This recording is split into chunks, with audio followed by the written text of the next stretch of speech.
ஒருத்தர் இறந்துட்டாரு. அவரோட ஜனாசாவை எடுத்துட்டு எல்லாரும் வெளியில அடக்கம் பண்றதுக்காக வீட்டுல இருந்து வெளில வராங்க. திடீர்னு அப்போ மழை வந்துருச்சு. எல்லாரும் அந்த மழையில அந்த ஜனாசாவை வெளியில வாசல்லே வச்சுட்டு ஜனாசாவை கவரால கவர் பண்ணிட்டு இவங்க எல்லாரும் வீட்டு வாசல்ல வந்து மழையில நினையாம உள்ள பூந்துக்கிறாங்க. ஜனாசாவாயிட்டு அவ்வளவுதான் வாழ்க்கை.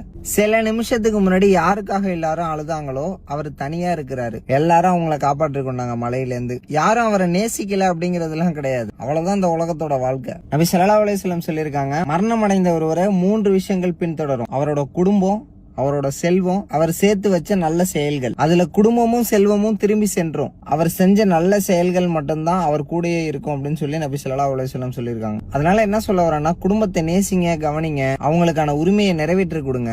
ஆனால் ஒரு நாள் உங்களோட நீங்க செஞ்ச நல்ல செயல்கள் மட்டும்தான் துணை இருக்கும். நம்மளை தயார்படுத்தி கொள்ள நம்ம மறக்க கூடாது அந்த தருணத்திற்காக. ஏன்னா சில நாட்கள் கழிச்சு நம்மள சுத்தி இருக்கிறவங்க எல்லாரோட வாழ்க்கையும் அது பாட்டுக்கு எப்பவும் போல தொடர்ந்துகிட்டே இருக்கும். ஆனா நம்ம மட்டும் அல்லாஹ்வோட முன்னா நம்மளோட